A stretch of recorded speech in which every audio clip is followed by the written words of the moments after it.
Welcome, dear friends, to Cardiac Radio at 11 p.m., nourishing our souls with one more immortal messages.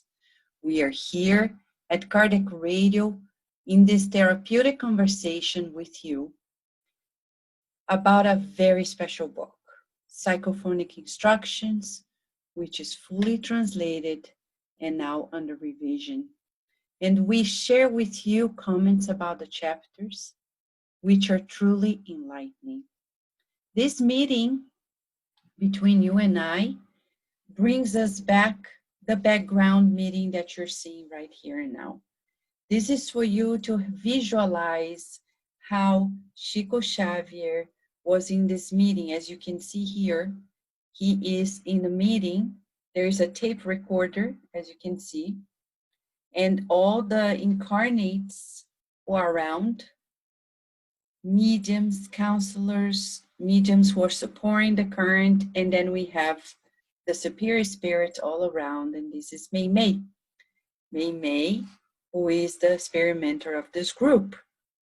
The meeting we're going to talk about today happened on June 24, 1954. So 66 years ago, we have this beautiful meeting that occurred, and the director of the meeting is Arnaldo Rocha, and Arnaldo Rocha says that a companion came to this meeting to share an experience, and he says, we remember that in his first contact with us, his mind was obsessed with visions of gold.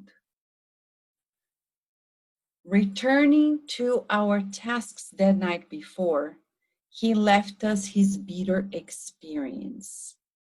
So friends, we are now going to talk about discarnation, a bitter experience from a spirit who had a difficult passage, difficult adaptation in the spiritual realm.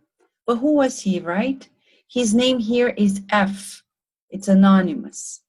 But you and I are being asked, what happens to us when we discarnate? Let's go to the book Heaven and Hell by Kardec.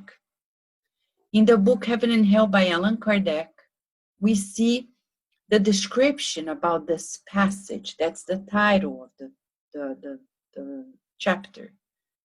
Passage, the passage. People vary their sensations as they transition back to the spiritual realm. There is usually what they call a time of disturbance that may vary from person to person, and some people may not even feel it. And you may ask, what does it depend on? And we'll say, it all depends on how attached we are to our physical body. And you want to know how it happens, right? One thing is death. Death is when the physical body does not yet sustain the life of the spirit. So the soul doesn't go away. Even in suicide, it doesn't happen that way. Oh, I want to leave. And I step out. I walk out of. No, it doesn't happen. Death is always when the physical body has no possibility of staying alive. That's death. But discarnation is when this physical body and the very spirit are detaching, discarnating. That's why it says discarnation. It's about detaching. Well, if the bonds between the perispirit, our spiritual body, and the physical body are too strong, our discarnation is going to be very difficult. It may take a while, and it may not only take a while.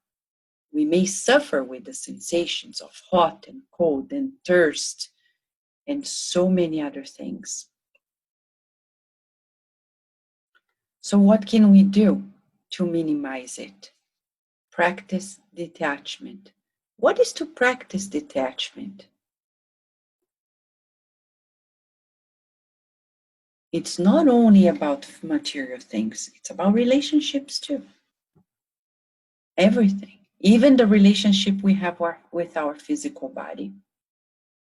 We may appreciate it, we may love it, but we know that this will be recycled. Our relationships, if we're too attached, we're going to suffer. And if we're too attached to material things, you see this bitter experience today. Suffering. You want to see what it is?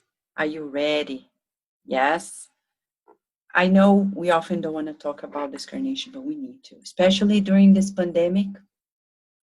Even Harvard University has recently written an article recommending that everybody talks about death and how they want to dispose of their physical bodies when they die. We need to. We need to. It's hard. We don't want to talk about it, but we need to. For example, you have a pencil. What do you want people to do with this pencil? Oh, it was Vanessa's pencil. Oh my gosh, let's put in a museum. I'm joking, but no, some people are like this. Oh no, she loved that pencil because it was pink and we can't throw it away. We can't give it to anybody. And I would say, please give out everything. Give, but give wisely, meaning give to the people who need it. Not to the people who are like, oh, I want to keep it because it belonged to my dearest friend. Don't do this because you're anchoring that friend. Oh, but Vanessa, what if I loved my dad? My dad discarnated and gave me this pencil, and I wanted to keep the pencil. You can, as long as you don't create a cult around the pencil. Like now it's like a sacred image, and you're going to talk to the pencil as if you're talking to your dad. That's not good. That's not good. So anything we can do to create, to make the bonds between the perispirit and the physical body less intense, we're preparing each and every day for this carnation. Just to think daily that we may discarnate and the moments we're living are so important. We never have tomorrow because we don't know. Here on earth, we don't know. This is already preparation of detachment of titles, positions, money, relationships. We will do our best without attaching ourselves. We'll be connected, we'll be loving, but we'll not be like selfishly connected to it. If you want to know more about it, what it is, we'll tell you right here and now. Here it is, the case of Mr. F.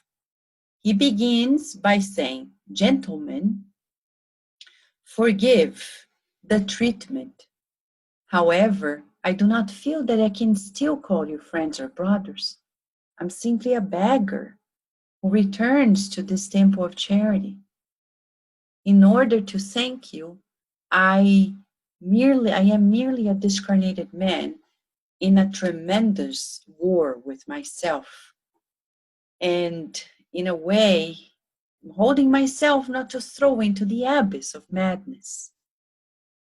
With the approval of your advisors, I come to bring you my recognition and something of my bitter experience as a warning of a shipwreck to the travelers of the world.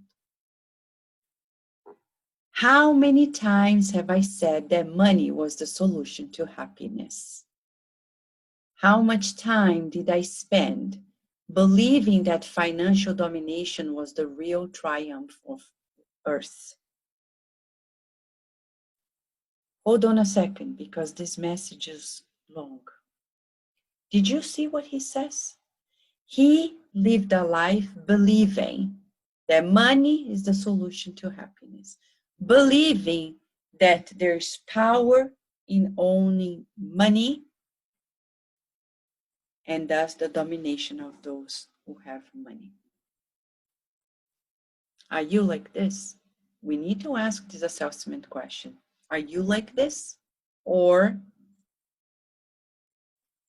Do you know people who are like this? You may know several people. I know two, and it's complicated because you see, the aftermath is not beautiful. He says, however, death assaulted me in full life. Just as the hunter's shot surprised me, the unwary bird in the forest. How was my detachment from the physical body? How many days I slept in the shade? I don't know. So he's talking to us. He's coming to a spiritist center being rescued, and he has no idea how many years have passed. And he was surprised that he discarnated. We may be surprised too. He says, I only know that I woke up in a narrow space of my tomb. And there was the dread of a man who suddenly saw himself in a cage. I felt suffocated by this thick darkness. I had horrible dyspnea, and I wanted fresh air. I was breathing, and screamed for help. Cries, however, were lost without echo. How many people right now are dying of the coronavirus in a dramatic situation without the possibility of saying the last goodbye? We need to pray every day, friends, to feel deep compassion because it's not easy. And to know there is always hope. So here we have this beautiful account coordinated by the spirit mentors telling us about the importance of watching out what we're cultivating in daily life. He says, after a few moments, I noticed that two strong hands raised me, and I saw, after a strange sensation in the piece of field, sipping the fresh air of the night. What place was this? A house with no roof? Suddenly, I found myself surrounded by large safe deposit boxes. From now on, he's going to describe, and I'm going to cut short. He's going to describe that he looked around and everything he looked was turning into gold. He felt sick. He went to the streets and he thought, I think it's late because I see nobody. He saw a driver passing by. He calls the driver doesn't respond. He walked faster. He was intrigued. He was afraid of himself. And then he saw some bystanders, a conversation with the neighbors, but nobody listened to him. He found his house. The doors were closed. He hit hard. Nobody listened to him. Nobody responded. When he looked at the facade of his house, he saw golden. The floor, golden. The door, golden. Everything changed. Nobody recognized him. Tired, I advanced to my bed, and everything in my bedroom turned into gold. He saw a piece of, he was thirsty, and he looked for simple water, but then when he saw the water, it turned into pure gold. He looked for bread. He found it, and it turned into gold too. He meditated. He says, I meditated, and I found everything conspiring against me. Terrible day. After many reflections, I thought I was crazy. I pointed out the need for religious protection. I began a sore examination of my conscience. My conscience. Was I Catholic? Verily, if I had consecrated myself to religion, I would have no other school of faith. I collaborated in the building of many religious institutions. I personally knew the archbishop. I had close contact with several priests. I attended churches.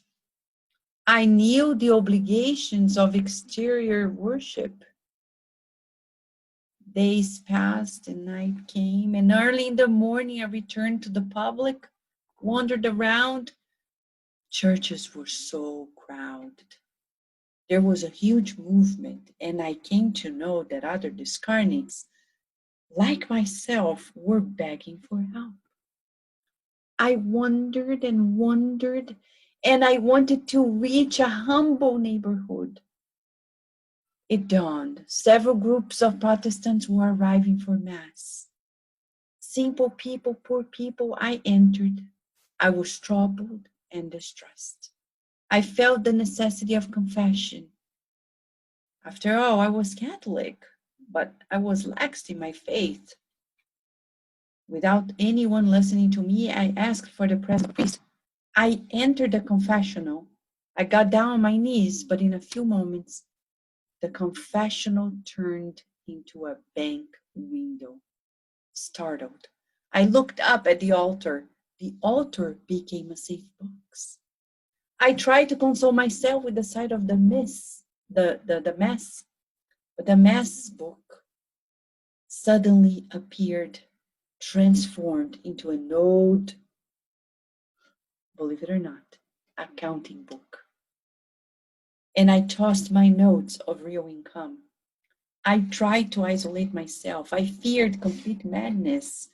I looked up at the Virgin Mary, and I thought she would have pity on me, but then the image turned into a jewel of high price.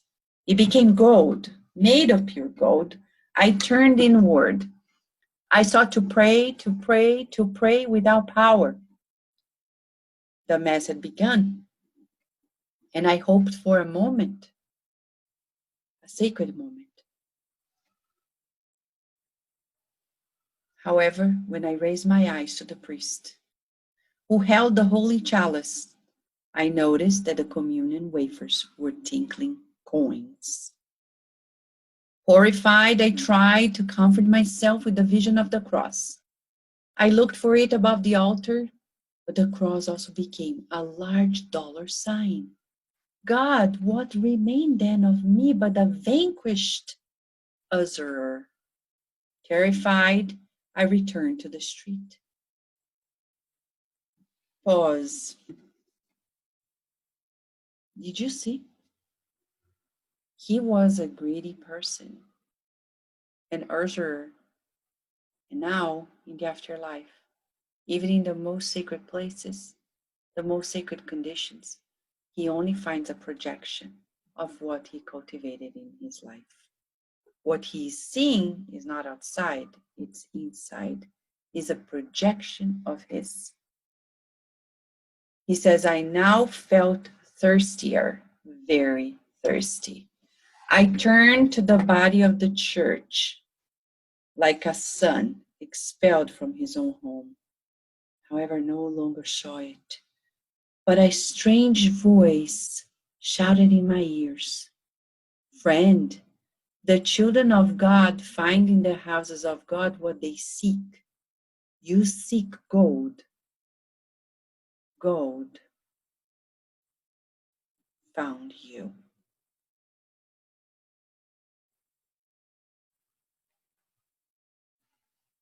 What is your central attention? Before we talk about the last part of this message, let us meditate on this. What is your central theme? What is your main worry every day? Because as our minds are trained to focus on a certain stimulus and a certain goal, when we discarnate, we'll be immediately projected to it.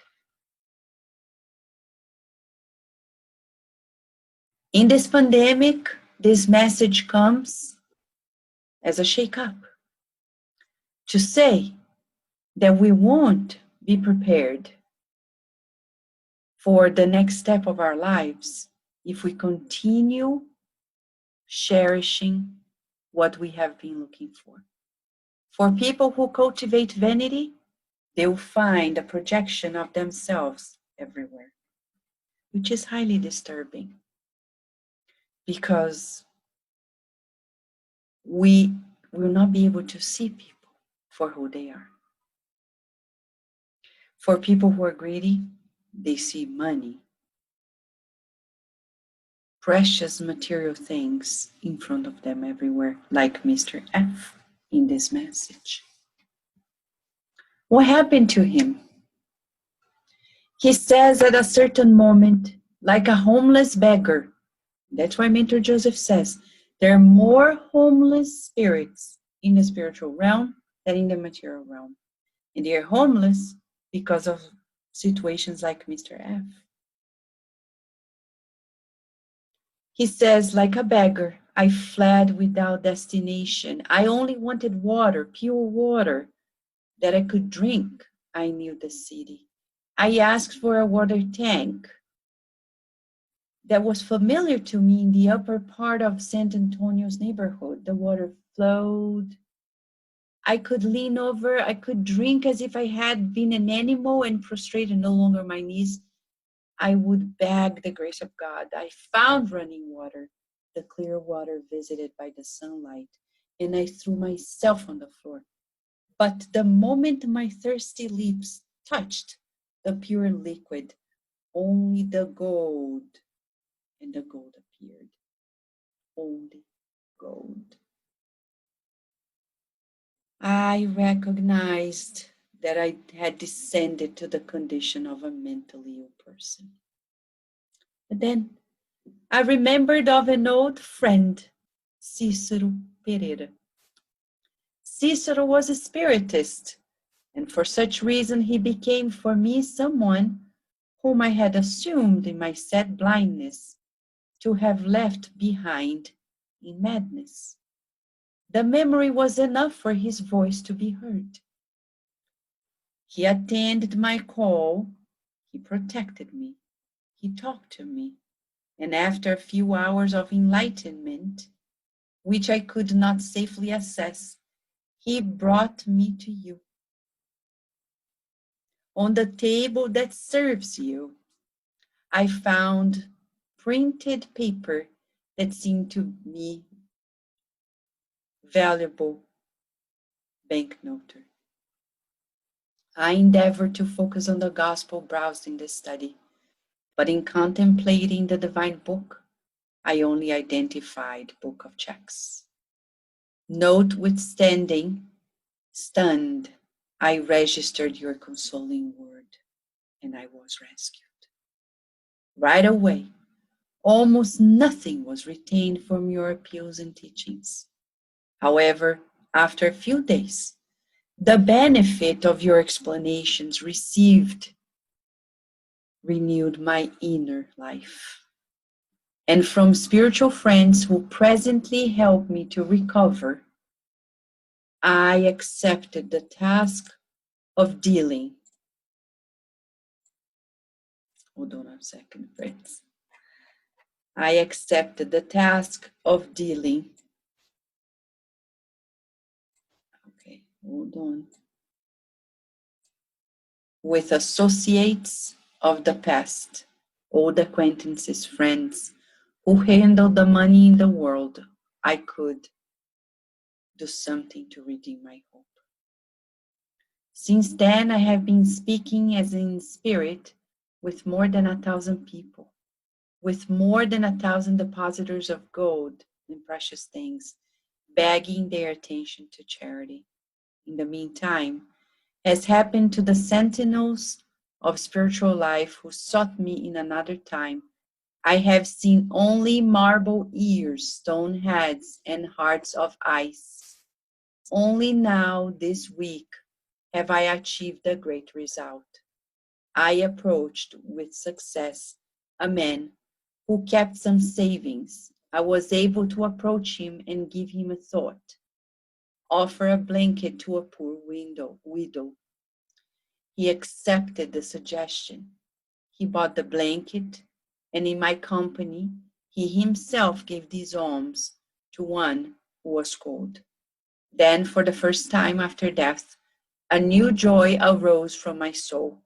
Today, I have the good fortune to believe that the visions of earthly gold will be left behind. From now on, I will spread with the heart elevated to Jesus the gold of the work, the gold of the work, the gold of the bread, the gold of the water, and the gold of prayer. O Lord, may these cotton threads, gifted by goodwill, envelop me now as well. Let me be the first sign of my definite renewal, the light of the prayer of recognition that I come happy to share with you.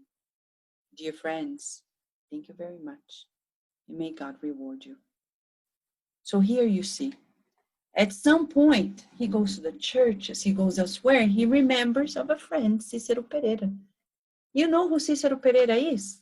Because previous programs in here, Immortal Messages, we had the opportunity to listen to Mr. Professor Cicero Pereira, who was a spiritist, participating in mediumistic meetings, and came to us for deep warnings, for a warning. You remember that. Now, when this friend, Mr. F, discarnated, seeing gold everywhere because he was attached to material things, he comes to tell us that in the moment of desperation, he recalled the spiritist whom he despised, whom he thought was a crazy person. But thank God, Cicero Pereira never stopped his works, because now he was attentive. He was there, immediately available to help Mr. F. Two questions for us. Are we Mr. F or are we Mr. Cicero Pereira? Are we already preparing ourselves for the great transition?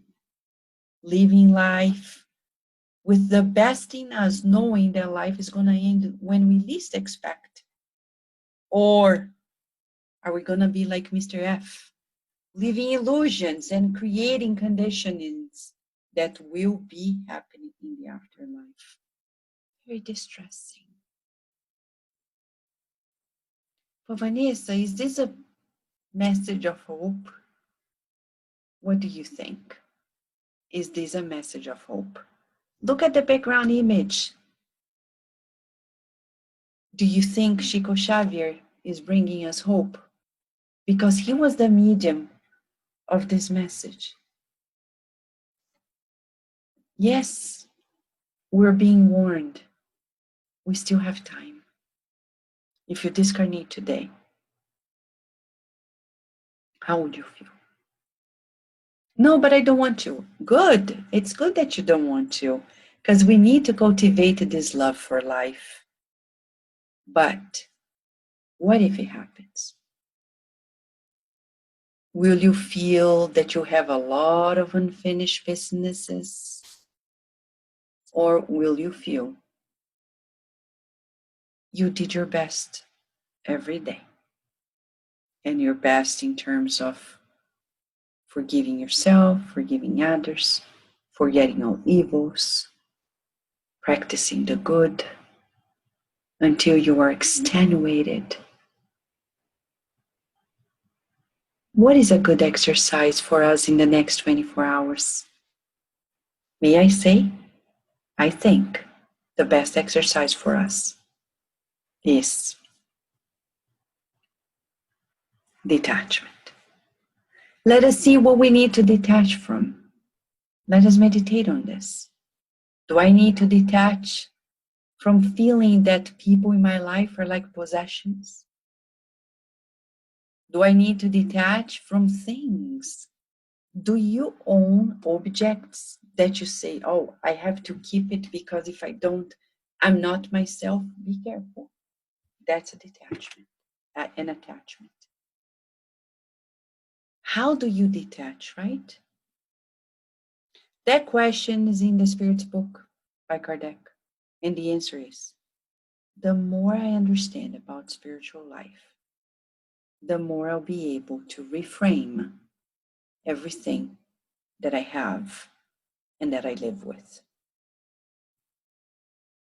It's easier than we think. And as you can see here, Mr. F, he had a mission. He said, you want to get out of this?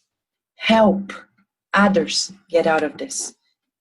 So as a discarnate spirit, he was visiting people who had a lot of money and inspiring them to charitable purposes, charitable purposes, charitable purposes. Right now, because of the pandemic, many people lost their jobs.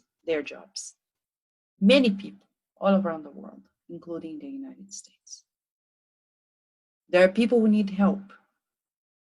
Children, elderly. We can't be there, but we can reach out to people. Let us find a way to share. And not to share in this communist way of being, because with all the respect, that's not functional. We're talking about true sharing, which is if you have it, you give because you know that person needs and that you don't need this extra. It's about consciousness and being conscientious that today God grants us more, but God knows tomorrow. Look at the book Memoirs of a Suicide. There are people who have the reincarnatory plan to own much and lose it all, to learn to lose without quitting life, committing suicide. The beauty of the Spiritist works. In a mediumistic meeting, this spirit is counseled. Not only one, several. So, again, if you want to help, study Spiritism and brave the opportunity of forming a solid group that can help these discarnate spirits, these obsession meetings. I agree with you, it requires training, devotion, but it's worthwhile. You're talking about saving lives, not in the flesh. We're talking about immortal life. For immortal life, immortal messages. And now we pray, raising our eyes to God, thanking God for the opportunity of being here. Thank you, God, for this meeting with Chico Xavier and so many. Arnaldo Rocha, Meimei, André Luiz, Emmanuel, and these teachings that bathe us in new light. May it inspire us wherever we are. And may we practice the needed detachment to fly higher and lighter, to be better co-creators with you. We rejoice, feeling that we love you. We love you, God, and we love the life you created for us. We forgive of ourselves, and we forgive everyone in our lives. And we forget all evils, because now we're focused on the good and only the good. And so be it. What a joy to be here, and what a joy to be able to make you feel that you are in this meeting with him, Chico Xavier, Meimei, and many others. Let us rejoice. And if you have any question or comment, write to us at Kardec Radio. We're always here ready to nourish your soul. A big hug to you, and until tomorrow, God willing.